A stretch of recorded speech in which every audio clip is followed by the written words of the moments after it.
So here we are at the beginning of summer 2014.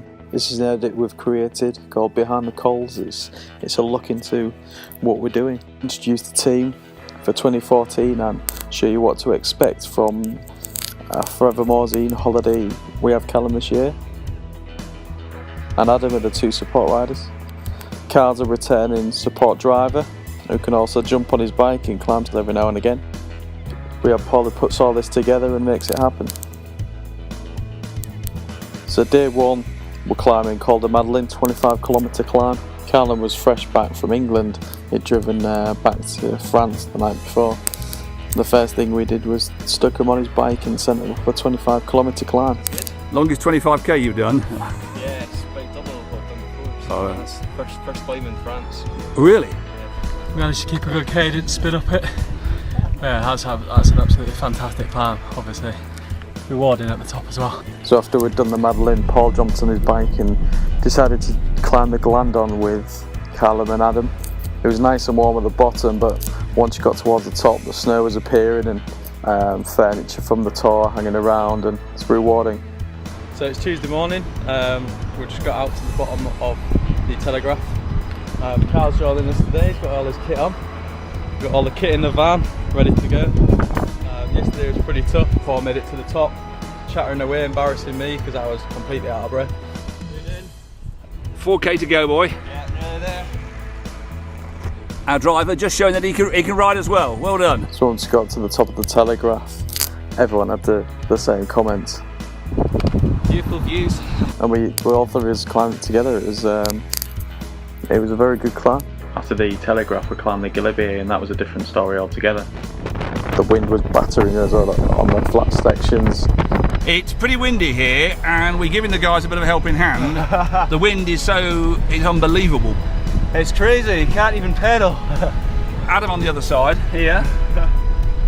And then overnight we got to the foothills of the Alpe d'Huez, and we stayed in this place. The tables are Alpe d'Huez corner stickers. They had this barn, was fantastic. He had jerseys from clubs, you know, nationals, and he had signed professional jerseys on the walls. We woke up in the morning to brilliant weather. The trusty trio are preparing for this epic climb. Carl had done this before, beaten him, so he had his challenge to get up at this time, and I'll credit to him for having a go. That's right, conquered out the way. You broke me because last time you beat me. Yeah. After climbing Alpe d'Huez, we rode along the balcony ride. The views from there are staggering, and from there we got a good descent, which makes that climbing worthwhile, and you get your fun on the way down.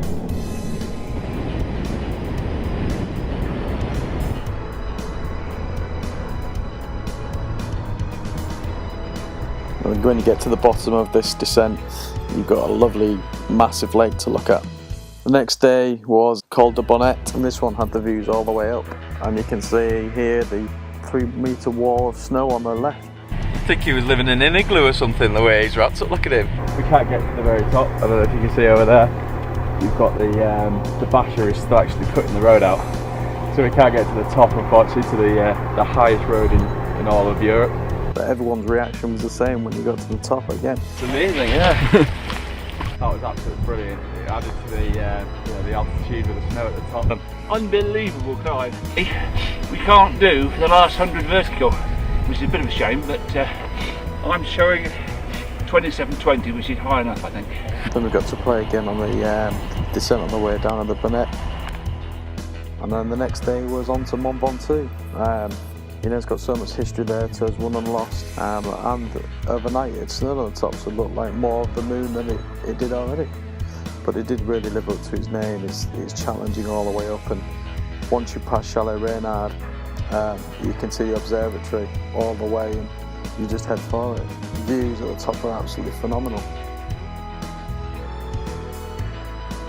The main things to take away from these tours is, you know, you're on the road that the pros ride, and when you look up from your handlebars, you've got a fantastic scenery around you, fantastic hotels with facilities that are perfect at the end of the day after a long ride, and you know, the food's fantastic as well. And one thing that is, you know, invaluable is the support vehicle. It's at the top of every climb. It's got your clothes in there if it is cold at the top, and you've got some high five nutrition that just sits in it all the time for you to take whenever you want. The recce was, you know, brilliant. It got us all together. We've climbed the climbs and provide a service to get everyone to the top. It's completely worth it.